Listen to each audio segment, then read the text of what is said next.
She hid his child for 5 years. Now the alpha she once loved stands before their son, who has his scent, his eyes, his fate.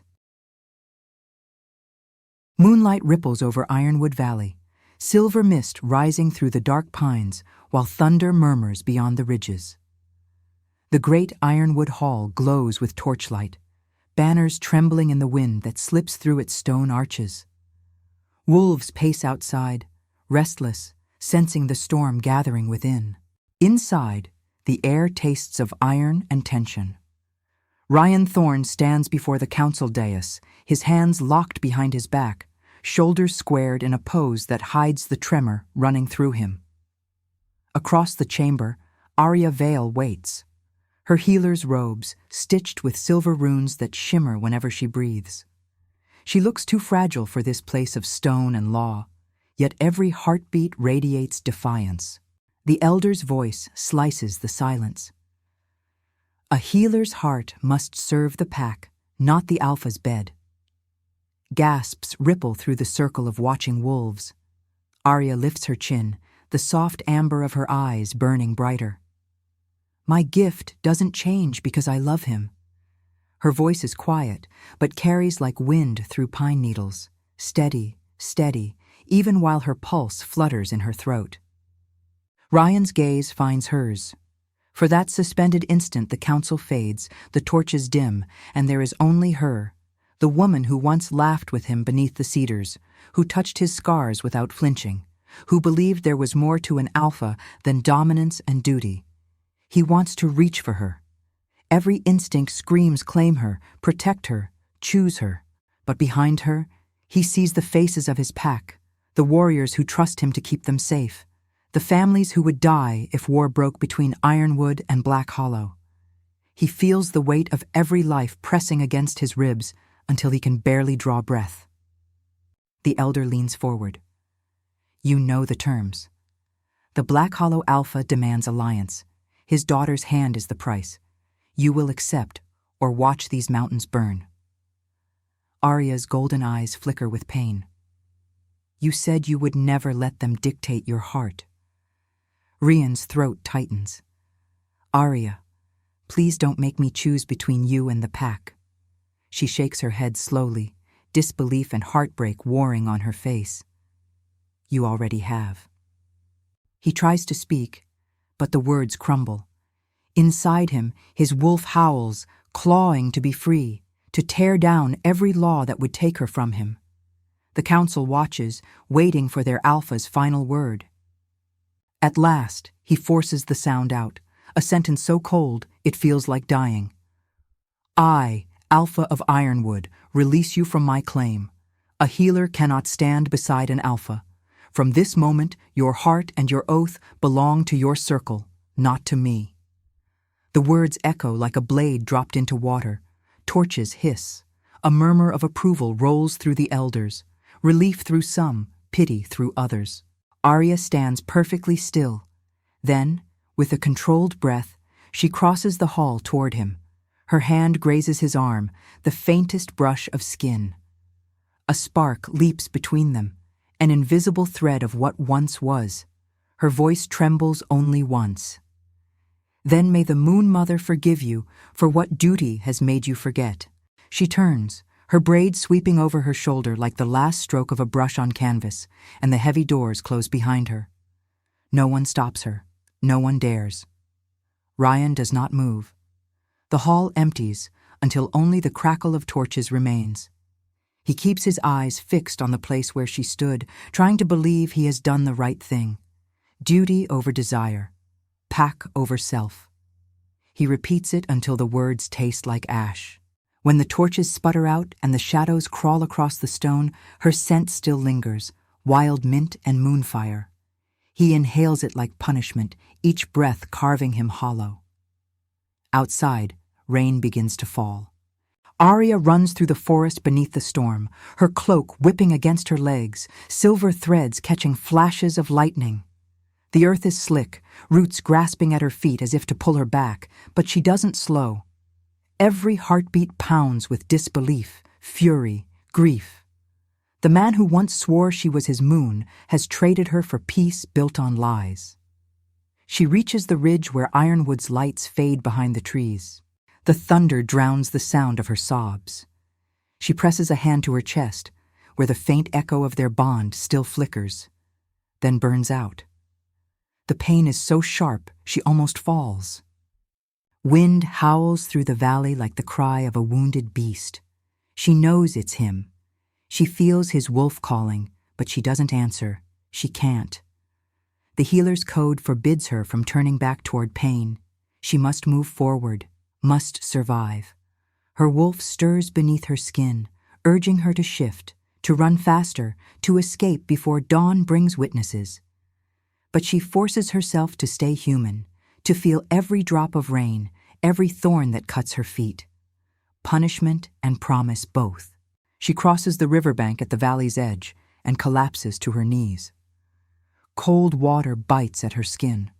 Her reflection ripples, eyes glowing gold, hair clinging to her cheeks, mouth trembling between a snarl and a prayer. Lightning forks above, illuminating the healer's runes on her arms, the living script of her bloodline.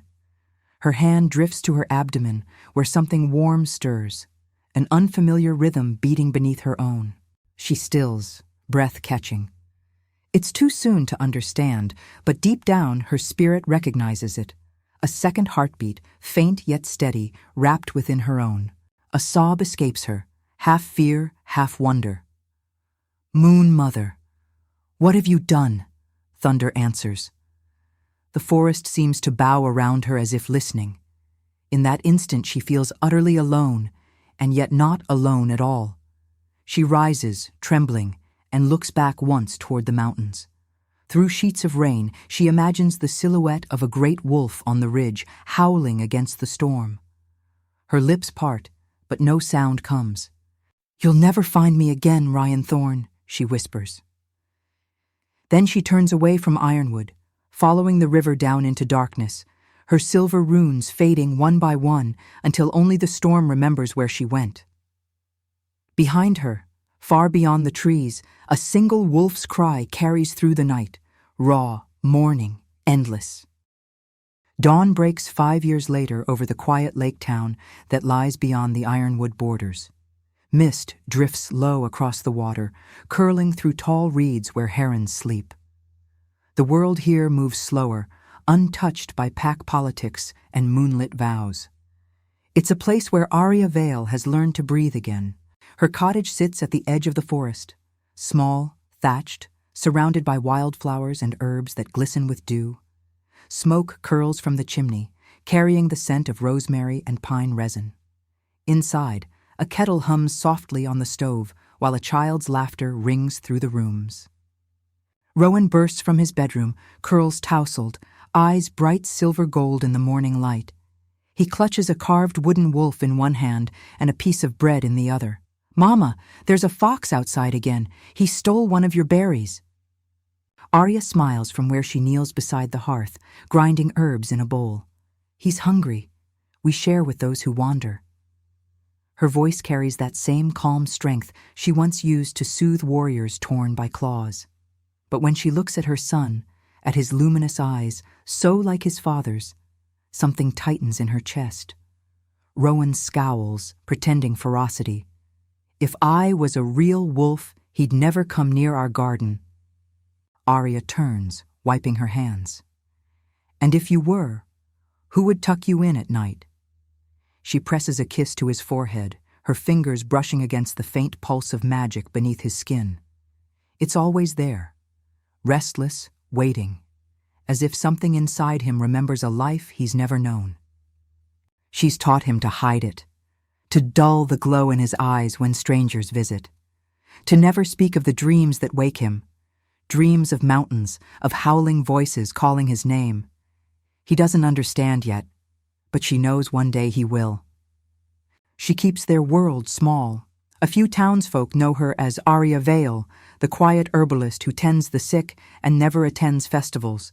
They whisper kindly, calling her Moon Healer, never realizing how literal the name is.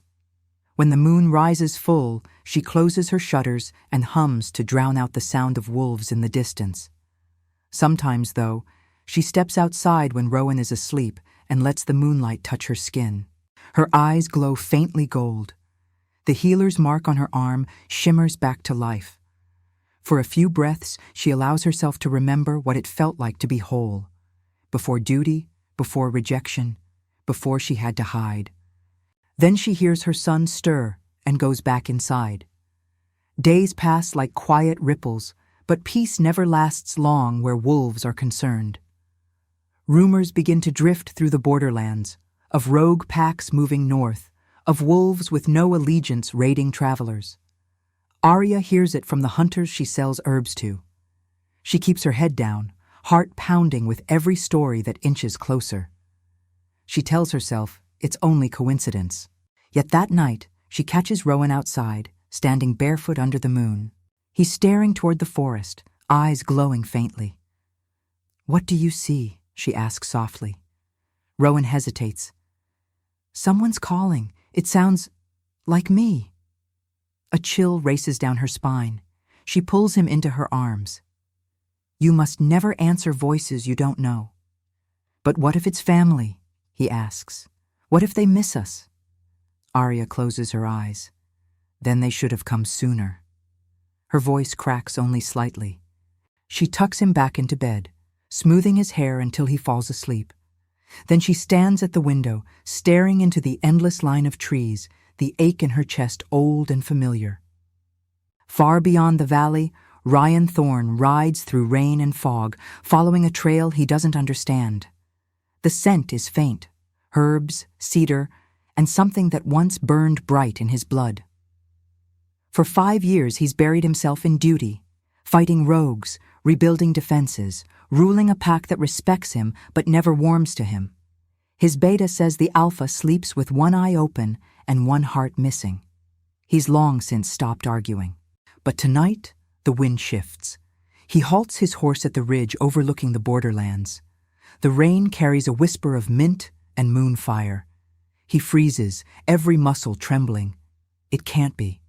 His wolf presses against the inside of his skin, snarling to be let out. She's close. He dismounts, breathing deep, the scent unraveling years of numbness in seconds. He remembers the way her hair caught light, the taste of her skin when the world was quiet, the moment she walked away and took the air with her. He thought she was gone. He told himself she must be. But the scent is real, alive, and beneath it, something else. A smaller heartbeat, new, familiar. Rian's pulse begins to race. Back at the cottage, Aria wakes from a restless sleep. Something stirs beyond the walls. Not danger yet, but presence. The wards she keeps in the window glimmer faintly. She throws a shawl around her shoulders and steps outside into the night air. Mist curls around her feet. The forest hums, alive. She listens, every instinct alert. Somewhere far off, a wolf howls, low, resonant, commanding. It sends a shock through her bones. The sound is one she could never forget. She whispers to the darkness, "You can't be here." The howl comes again, closer this time. Inside, Rowan sits up in bed, eyes wide, heart pounding with a wild rhythm he doesn't understand. The sound calls to him, the same timbre that lives inside his blood. He slips from bed and goes to the window. The moonlight paints silver across his hair. "Mama," he whispers. "That voice. It sounds like home." Aria bursts back through the door and gathers him into her arms. "Stay away from the windows, Rowan." She can feel his power stirring beneath her hands, that strange dual energy of alpha command and healer calm. She's hidden him for 5 years, but she knows. The storm she ran from has finally found them. She blows out the lanterns, heart hammering, every nerve alive with warning. The forest beyond the hill glows faintly silver, wolves on the move. And somewhere among them, she knows, is the one man whose eyes could still undo her. She tightens her hold on her son. "Go back to bed. No matter what you hear tonight, don't open that door." He nods, sensing her fear, and obeys, though his gaze lingers on the moon. Aria stands by the window long after he sleeps, watching the mist rise like ghosts through the trees. The night is still for a heartbeat. Then a single shape steps from the shadows beyond her garden, tall, broad, his silhouette outlined by moonlight. Even at this distance, she feels it, the bond she thought was severed flaring to life like fire under her skin. Her breath catches. Rian Thorne has found her. Moonlight lays silver across the clearing, frosting the herb beds and the stone path that leads to Aria's door. The wind moves, and with it comes the scent she tried to outrun. Ironwood bark after rain, pine sap on warm skin, something sharp and clean that once anchored every breath she took. She doesn't open the door. She knows opening it would feel like opening old wounds. Aria, his voice carries from the garden's edge, low and roughened by years of unslept nights. I know you're there. She can feel the power threaded through his words, the command of an alpha, held back, gentled around her name as if it might bruise. The wards in the window sash flicker, then steady. She presses a palm to the wood, grounding herself, steadying the surge of heat that isn't anger and isn't fear, but something older than both. You don't get to speak my name like that, she says, and the door stays shut. Not after what you did. A pause. Gravel shifts under his boots. I did what I had to do to keep them alive. And I did what I had to do to keep us alive.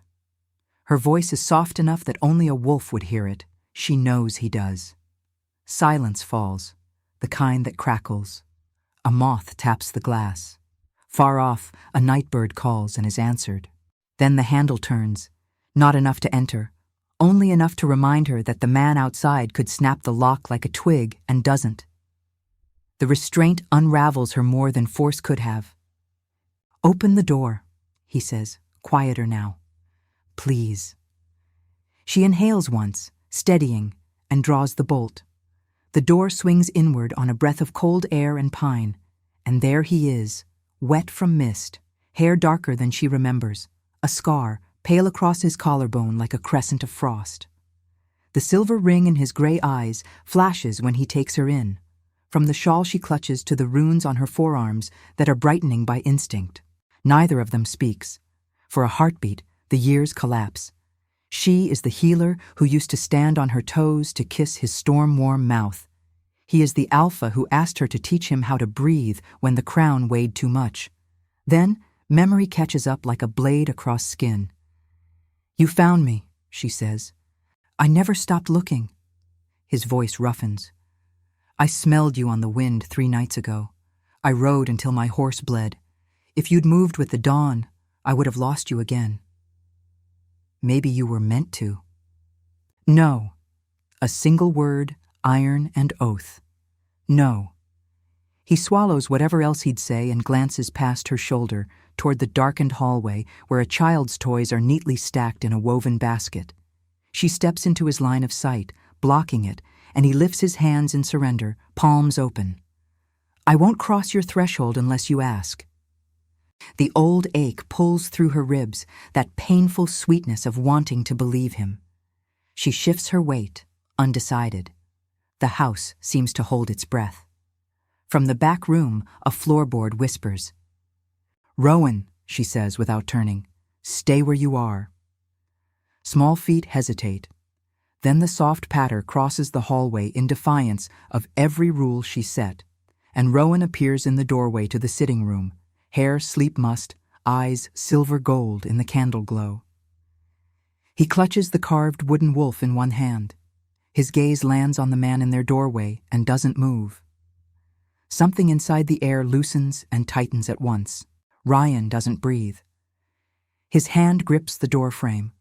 Only then does she realize he needed the wood to keep standing.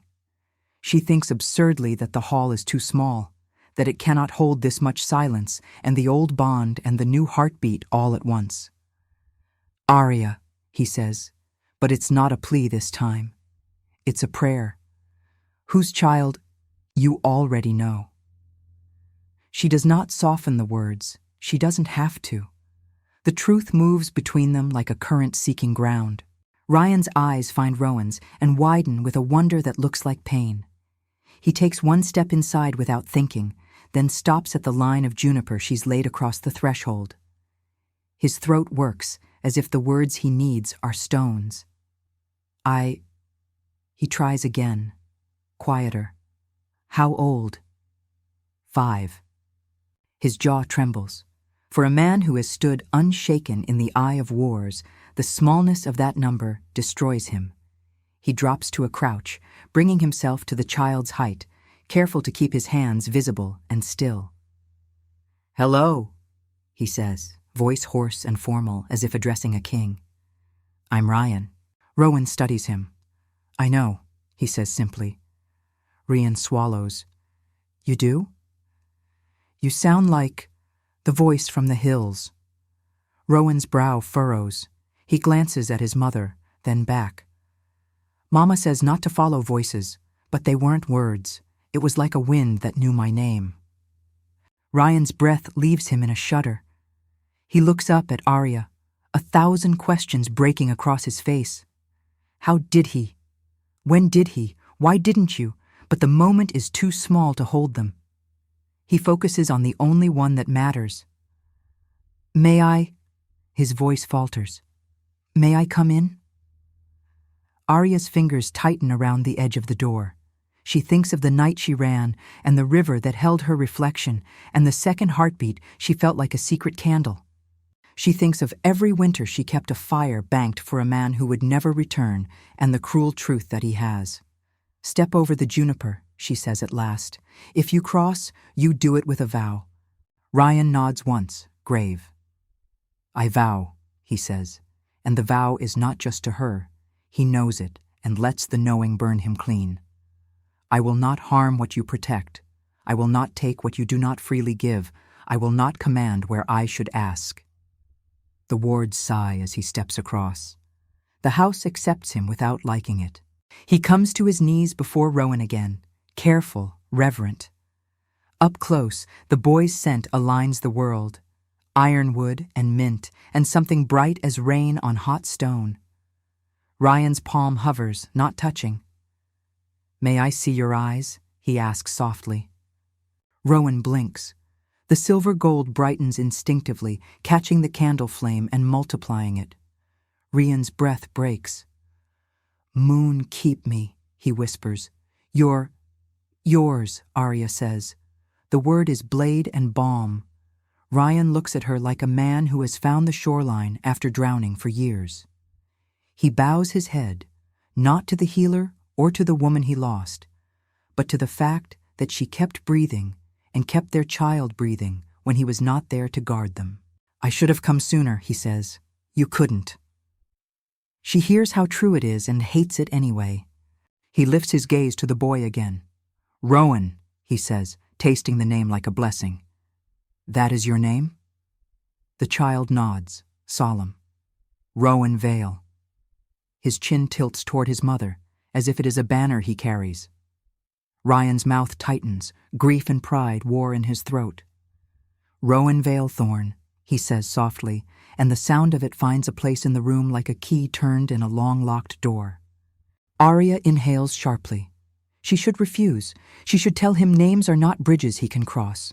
But Rowan is watching them both with a fierceness that is not entirely 5 years old, and the truth of blood will not pretend. She does not say yes. She does not say no. She lets the name hang like moonlight and does not move to cut it down. Rowan takes a hesitant step closer. "Are you the Alpha?" There is no awe in it, only the simple hunger of a boy who has measured the edge of a world and knows something waits beyond. Rian nods once. "I am." "Do alphas have nightmares?" Rowan asks. The question pierces deeper than any accusation could. Rian's face changes, the armor dropping a fraction. "Every night," he says, "until this one." Rowan considers that, as if weighing a man's answer against a wolf's. He reaches out without asking permission in the way of children and lays his small palm against the scar on Rian's collarbone. The silver in the boy's eyes brightens, and power hums through the room, a thread running from father to son to the woman who holds both of their hearts like matched flames. Rian does not flinch. His eyes close. When they open, they are damp. Aria steadies herself with a hand on the table. The ache in her chest is not the old wound.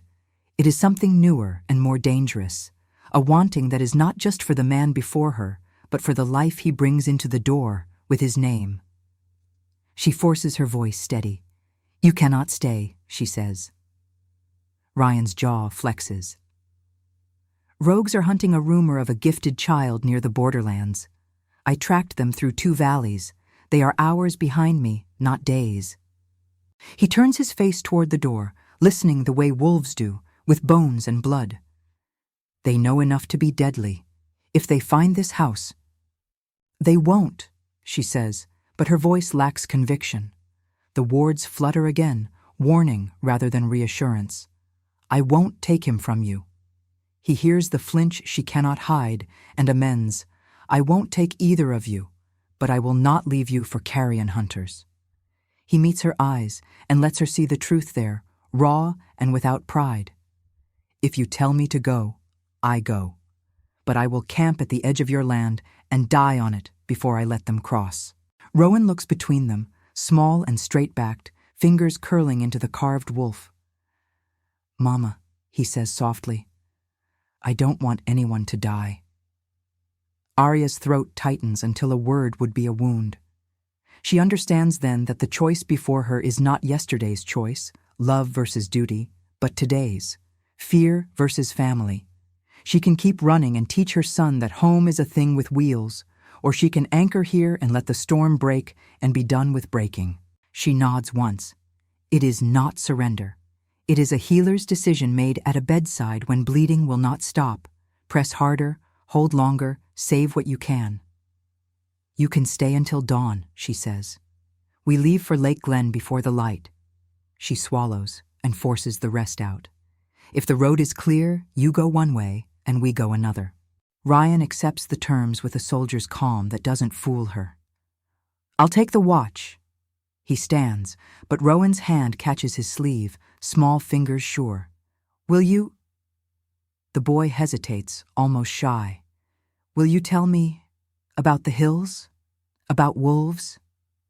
Rian looks at Aria for permission that she does not owe him and waits.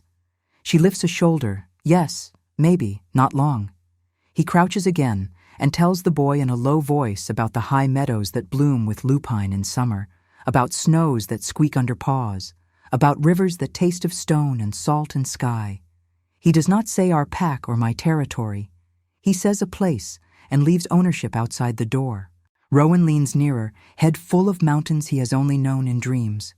His lashes lower, heavy with sleep. Children can only hold so much wonder at once. When his head begins to nod, Aria steps forward and Rian rises, but the boy reaches again, and, this time, finds each of their hands without looking, small palm bridging a span no treaty ever could.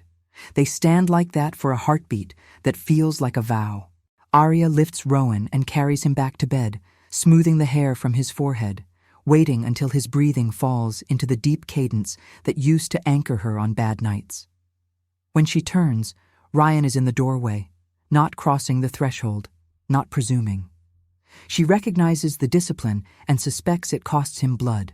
Dawn, she reminds him. I'll be on the north fence, he says. If you need me, call. He touches 2 fingers to his sternum in the old Ironwood sign, respect to the healer, and steps back into the night. She follows him to the door and watches as he melts into the garden shadows, a darker shape among lavender stalks and dew-silver leaves. The mist swallows him. The night gathers its limbs and crouches to listen. Somewhere beyond the trees, a faint snarl rises, the kind that looses birds from branches and sends small things racing for burrow holes. Aria shuts the door and bars it. She presses her palm to the wood and feels, faint through the grain, the thud of a heart outside matched to the thud of a heart within. She moves through the house, snuffing the last of the candles, then sits in the dark across from Rowan's door, shawl wrapped tight, eyes open to the moon's thin light. She does not plan what comes next. Planning is a luxury for those who don't listen to wolves. She listens to the night, to her son's soft breaths, to the old bond that refuses to die and the new one that never had a chance to live. Hours stretch. The world narrows to the pulse in her wrists and the shifting of wind across the roof. At last, just as the black of the trees thins toward gray, a sound like torn silk rises from the north fence. Footsteps too many for deer, too heavy for fox, padded and coordinated and hungry. Aria stands. The house seems to rise with her. Dawn has not come, but the rogues have. The first snarl rips the edge off the night, low and wet, close enough that the lavender stalks shiver against the window. Aria is already moving.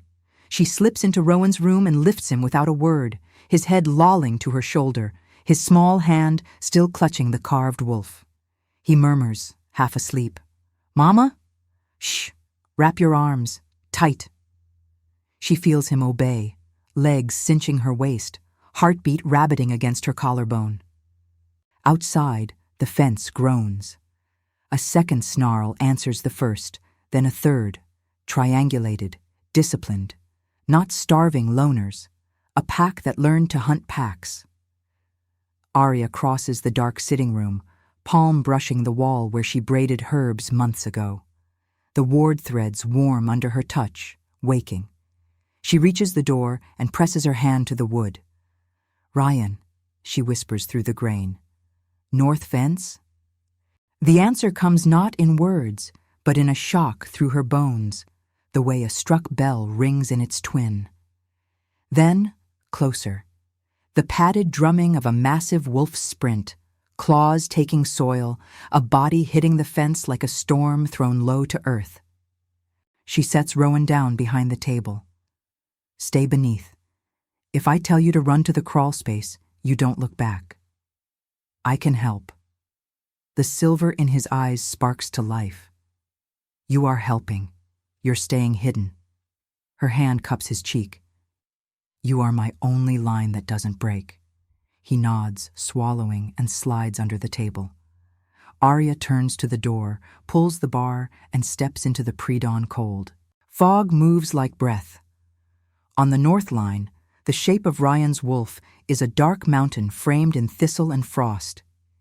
He meets the first rogue mid-leap, jaws catching the throat and throwing the body sideways without slowing. A second rakes his flank. He twists, takes the leg, breaks it with a snap that vibrates the fence post. He is too big and too fast. He is a boundary made of muscle and fury and will. 3 more shapes peel from the fog, smaller, lean, eyes blown wide with hunger that isn't for meat. They scent the house, veer toward Aria, and she lifts her hands. Moonfire is not fire. It is the stored memory of light, the echo of blessing in bone. It flows through her palms in a soft gold that becomes bright, then brighter until the old runes on her forearms kindle like a sunrise written on skin. The first rogue hits that light and screams, a sound of shock rather than pain, as if he has slammed into a river he didn't know existed. He stumbles back. The other 2 circle, testing edges. Behind her, Rowan whispers, "Mama?" And the whisper is all it takes. The circlers commit, flanking to draw her eyes, while the third goes low for the threshold. Aria steps once, twice. She can't outpace 3, but she doesn't need to. She plants her bare feet in the frost and calls the old word that her teachers warned her not to use unless she meant it. Hold. The light folds and hardens, not to burn, but to bind. For a heartbeat, the air turns viscous. The 2 flanking wolves hit it as if caught in river ice. The third checks hard, confused, then tries to slide under the barrier and finds the sill sizzling with thread-fine lines of runic grace. He yelps, recoils, and in that beat, Rian is there, huge, silent, a shadow broken loose, and the third is simply not a threat anymore. It should be over quickly. It isn't. More shapes come, 5, then 7, fan out in practiced angles, testing the alpha, keeping him from the healer, driving him where they want him. Throats rumble, signals pass through bodies. Aria reads the pattern with a healer's eye. They're not trying to kill him at the fence, they're herding him away from the house. "Rian!" she calls, and his head jerks, ears canted. He sees it the same instant. He charges anyway, but the angle's wrong. 2 dive for his haunches while 3 faint at his head. He whips, takes one, loses blood from the other side. It sprays the lavender like a burst of wine. He barely seems to feel it. Aria reaches for deeper stores. The world narrows to 3 points of heat. Her lungs, her hands, the brand of her healer's oath. She draws breath and pulls the light through bone, through oath, through the desire not to die tonight. The runes flare white. Rowan's presence behind her steadies the channel. Rian takes another hit. Too close, the rip along ribs a sound she knows too well, and Aria lets the light go. It arcs without flame, without noise, only a hum like bees waking. It touches fur and stuns muscle. It draws a line on the ground the rogues can't seem to cross. It washes over Rian and stitches skin as it passes. He falters in surprise, then lifts his head, eyes silver like a moving blade, and grins the way wolves do, with all the teeth. He surges into the gap the light made. Something metal flashes as a body rolls, and Aria's breath stops. Not a collar, she knows those. A strap, a buckle, a sigil sewn into leather meant to be hidden under fur. When the wolf staggers up, it falls free, a band snapped in the fight, catching on lavender and dew. The meeting ends the way these meetings always end, when the ones who came are hired rather than hungry. The bodies left behind are the slow and the loyal. The rest scatter, melting into fog, leaving blood to remember them. Rian stands in the churned soil, panting steam, eyes still bright with kill light, watching the tree line in case bravado tries to grow a second spine. It doesn't. Silence refills the garden in ragged breaths. Aria lowers her hands. The light gutters and goes out. The runes on her arms dim to a warm glow. Only then does her body remember to tremble. Rowan slips from under the table and runs to her knees. "Mama." His eyes are blown wide. He looks at the fence, at the blood, at the enormous wolf whose fur is matted along one flank and whose gaze is fixed on the child like a compass finding north. Is he hurt? Not anymore, Aria says, and realizes as she says it that it's true. The channel had wrapped Rian, whether she intended it or not. Habit, heart, both. Rian pads forward, slow, tail low so as not to startle the boy. He stops 3 paces away and lowers to his elbows, head dipped in a wolf's bow. Rowan stares, then, compelled by something older than language, bows back. The air threads with soundless electricity. A line drawn in blood, acknowledged without a counsel. Rian shakes himself once and rises, sighs seeming to fill the whole yard, then steps behind the yew and the shape of a man walks out, breath smoking. The cut along his ribs is a pink seam. He is bare to the waist, fog beading on his skin, eyes human again, but not by much. Aria nods at the lavender. There's something caught. He crouches, fingers careful among the stalks, and lifts the torn strap. The sigil is small, stamped into cheap metal, half-worn. A stylized ironwood leaf crossed by a claw. Not ironwood proper, a sub-sigil, a faction. Rian's mouth hardens. This isn't rogue scavenge. No. Aria takes the strap, turns it over, traces the stitching with her thumb. This was made for a wolf who didn't want to be recognized unless he needed to be. Or for a wolf who wanted to be recognized by exactly one pair of eyes. He looks toward the ridge, toward home, and something old and ugly passes behind his face. Corin has been speaking too loudly about purity. You're beta. It isn't a question. She remembers the man who watched her with the polite disdain of someone measuring a rule he likes against a woman he doesn't. He would risk sending hired teeth to my door? He would risk anything that lets him be right about me. Rian turns the strap in his hands. The metal catches the thin light like an eye opening. We have to move.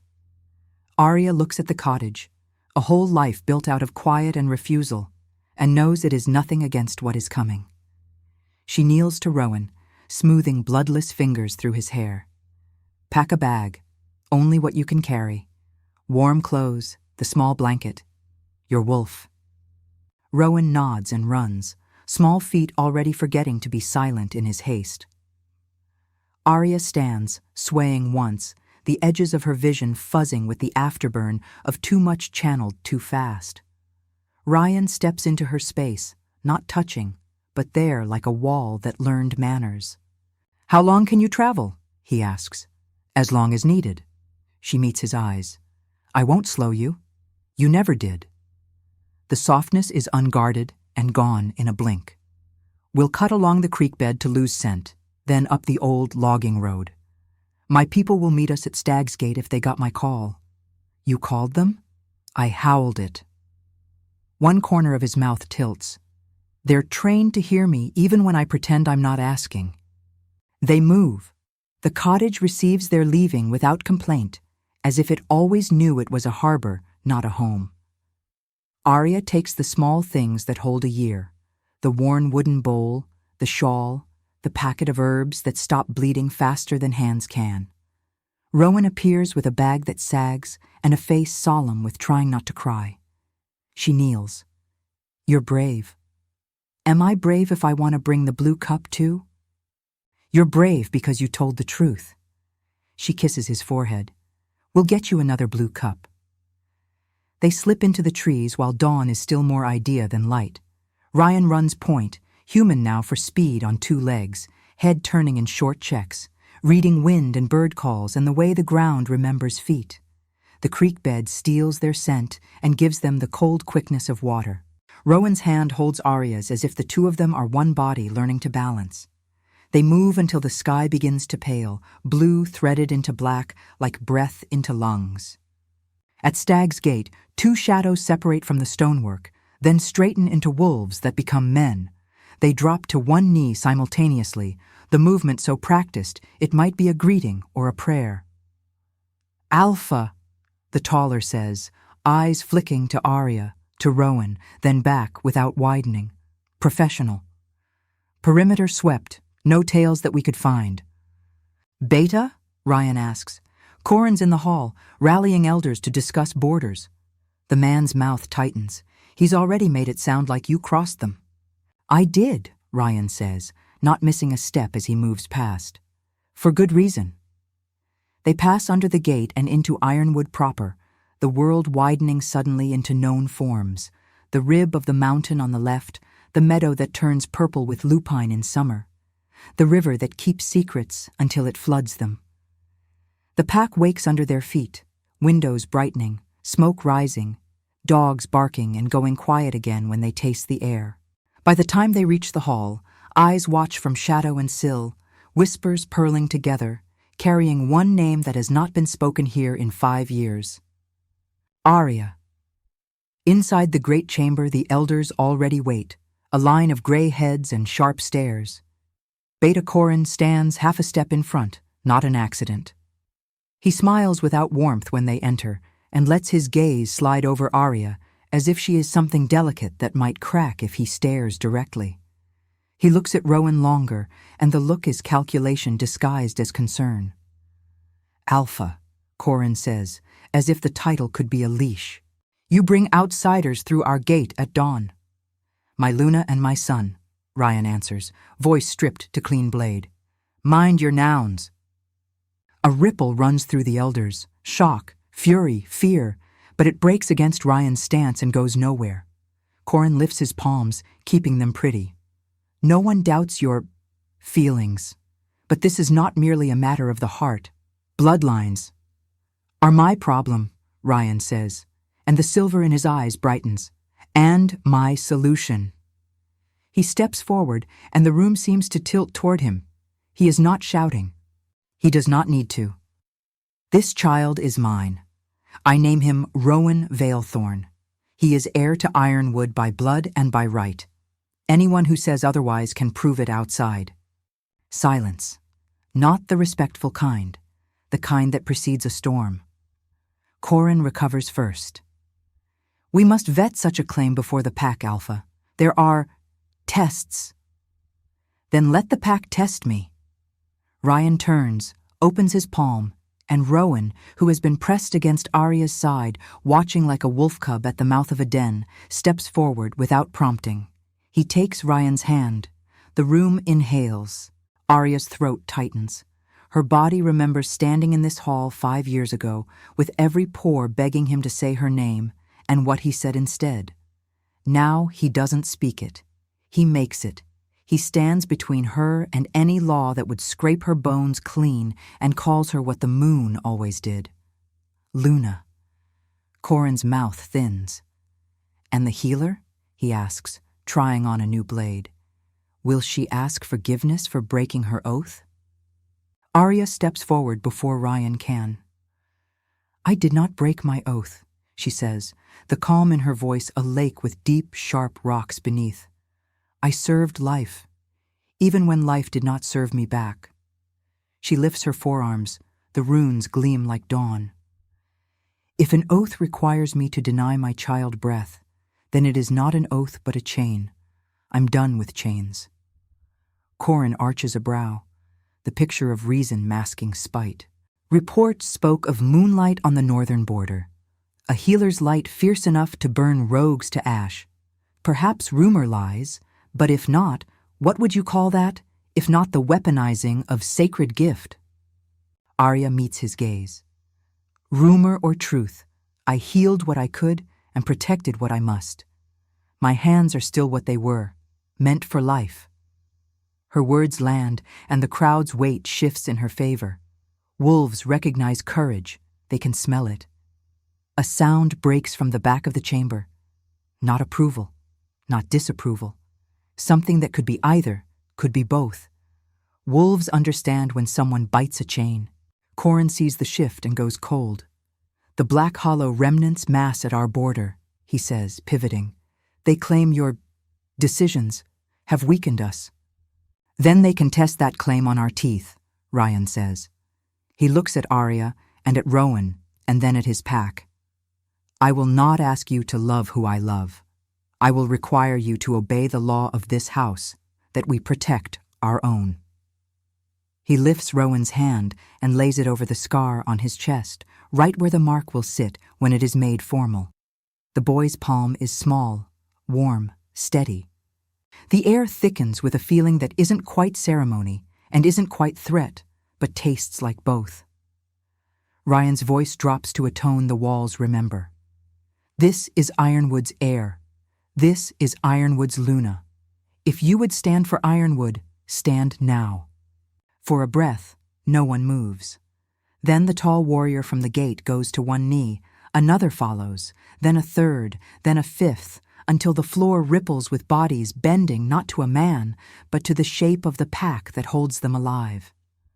Even some elders bow their heads, not because they are convinced, but because something older than their doubt recognizes what is happening and would rather not be crushed under it. Corin remains standing. He watches the kneeling like a man counting coins he thought he owned. You stake everything on sentiment, he says. I stake it on truth. Rian meets his gaze and lets him see the wolf behind it. And I warn you, Corin, do not hire my enemies to test my borders again. A flicker, there and gone. If the beta is surprised, he folds it thin and hides it. As you command, Alpha. For now, Rian says, and the for now lands like a promise that will demand teeth. He turns from the council and finds Aria's gaze waiting. For an instant, they are back in memory on opposite sides of the same riverbank.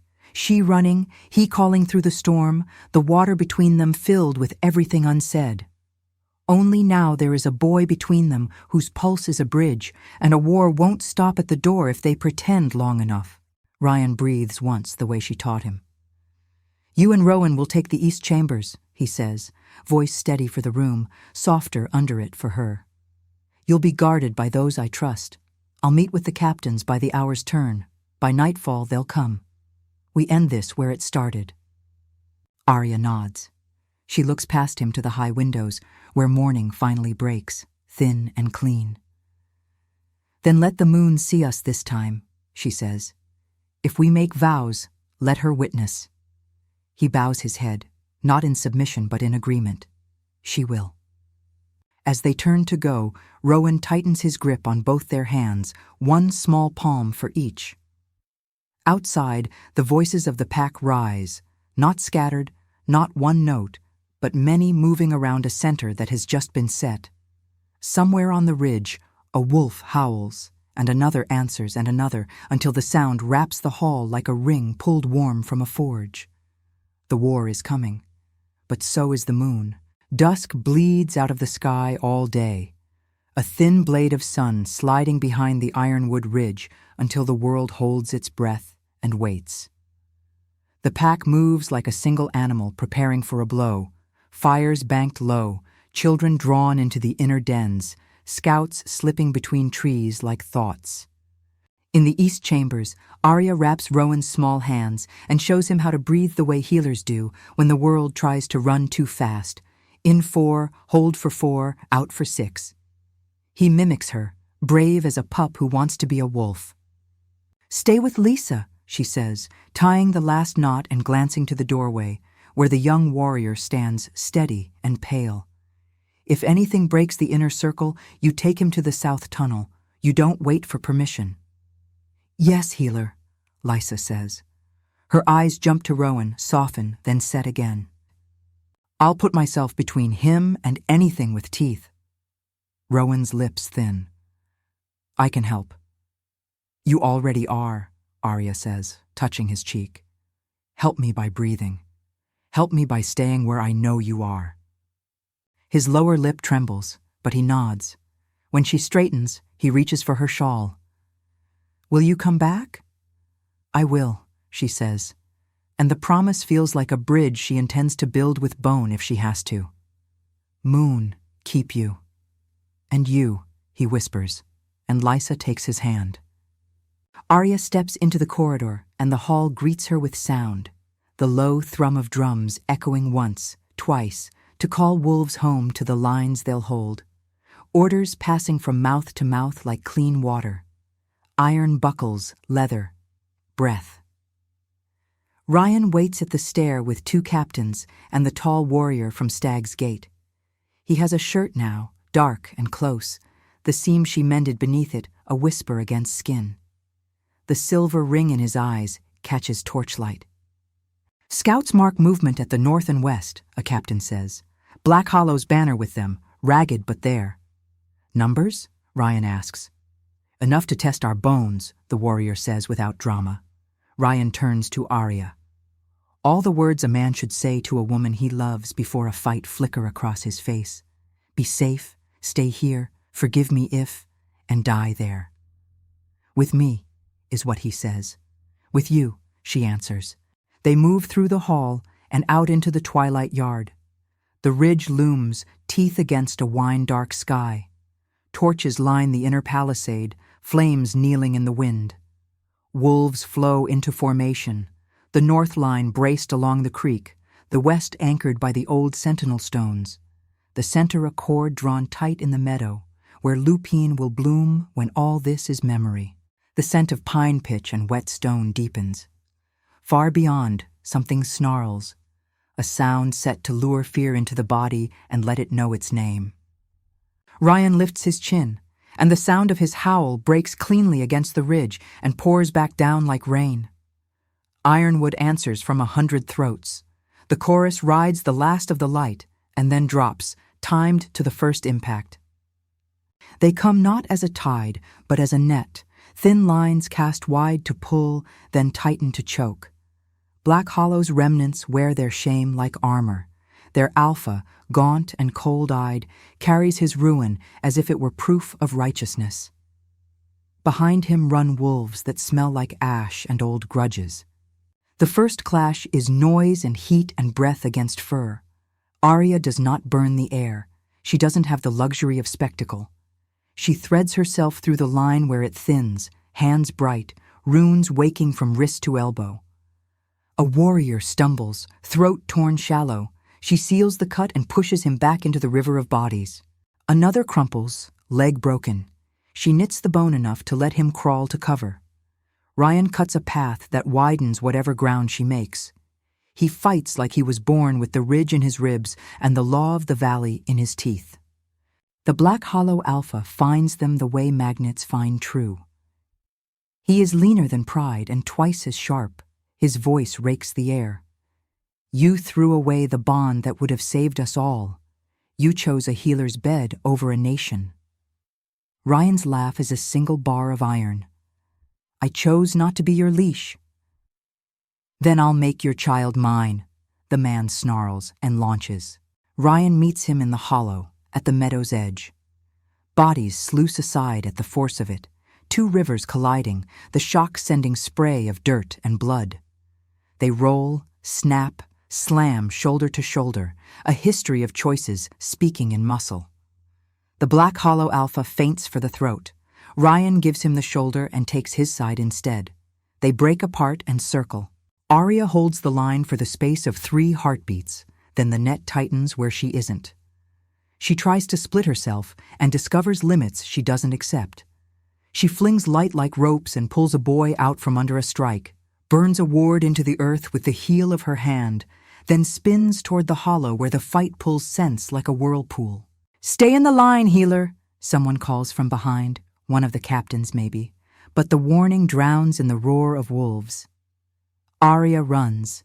The 2 alphas break again, both bleeding now. The Black Hollow Alpha's eyes fix over Rian's shoulder, the way animals do when they see the thing that will end you if you turn. Aria knows she should not be in this hollow. She also knows where her hands belong. She reaches, channels, and the light comes not as a wall this time, but as a river that runs around Rian and slams the other alpha sideways.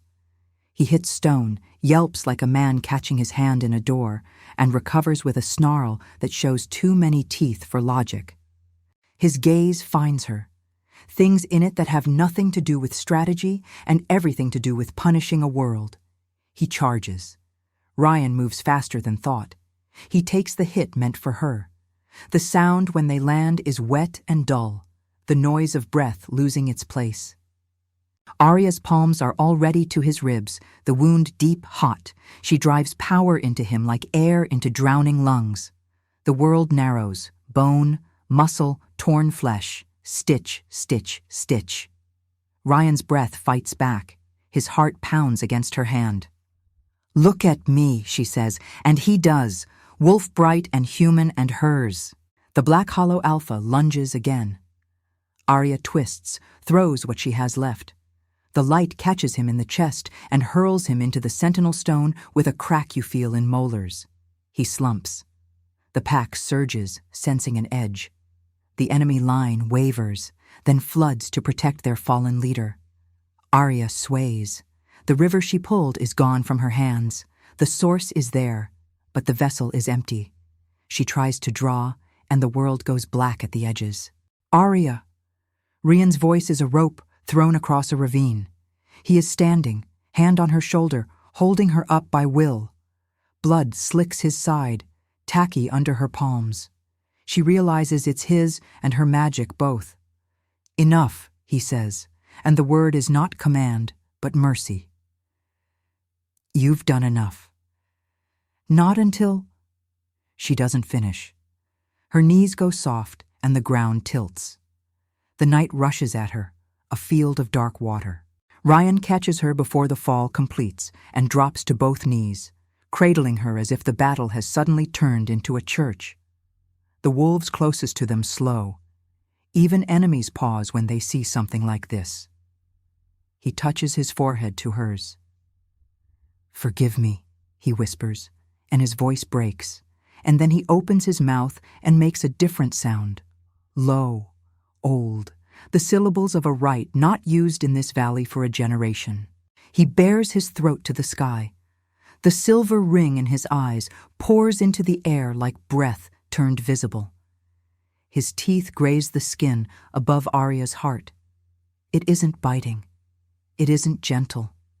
It is the making of something that should have been made years ago under a better moon. The mark takes. Light burns across both of them, a matched curve like the crescent of a blade, but soft, living, bright. The surge knocks back wolves within 3 paces. Aria gasps as if someone returned breath that belonged to her.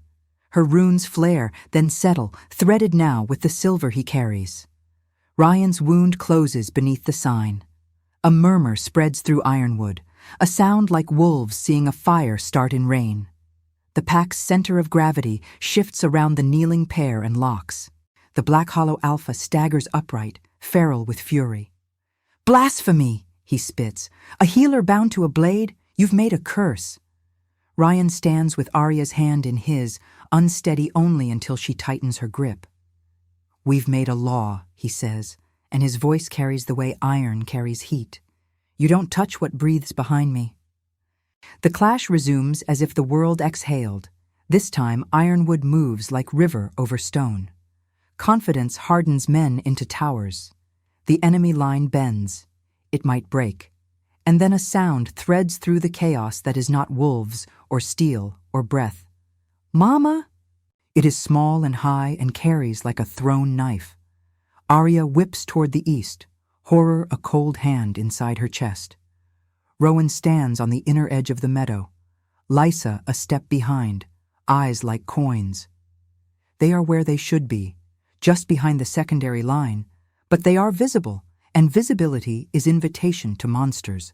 A sliver of the enemy breaks off and arcs toward the gap. 3 wolves, fast with the arrogance of near success.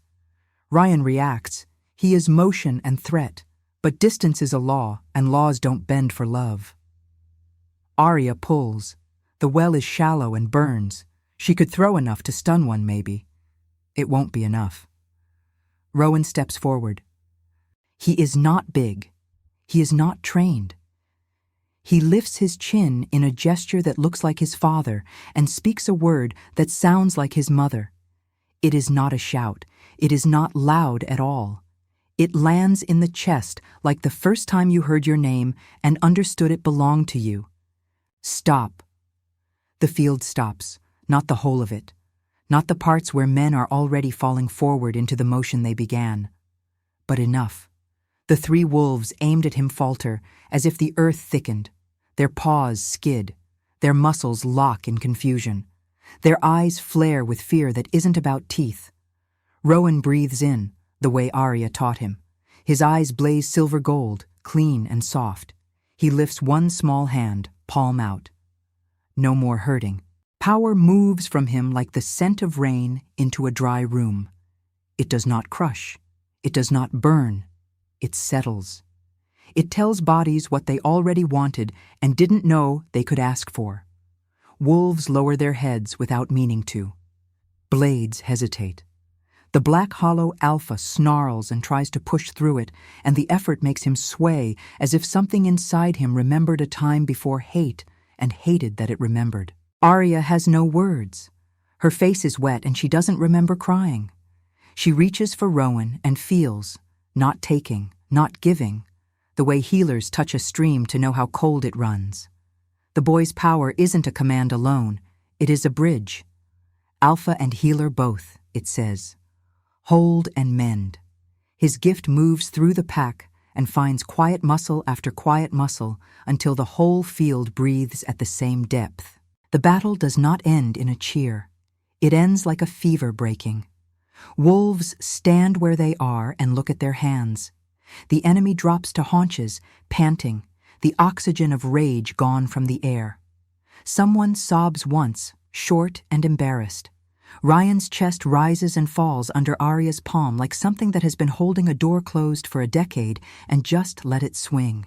The Black Hollow Alpha takes a tottering step toward Rowan, eyes wide with something close to terror, and finds Rian in his way.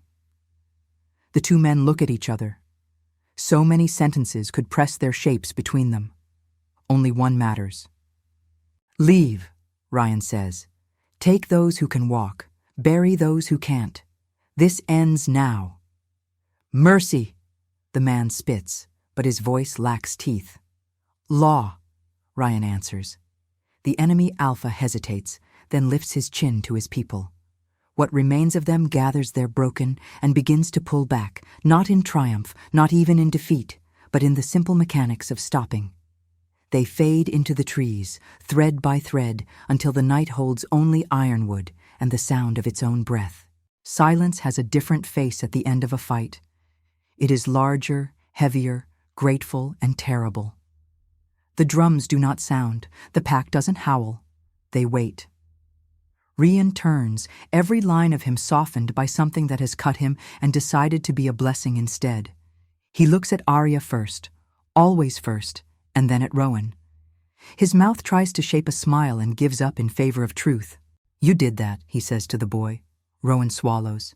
It felt like when Mama hums, but louder, in my chest. His gaze darts to Aria. Was it wrong? It was right, she says, and her voice fails on the last word. She kneels, pulling him into her arms, kissing his hair the way she did when he was new and frightened of owls. It was right.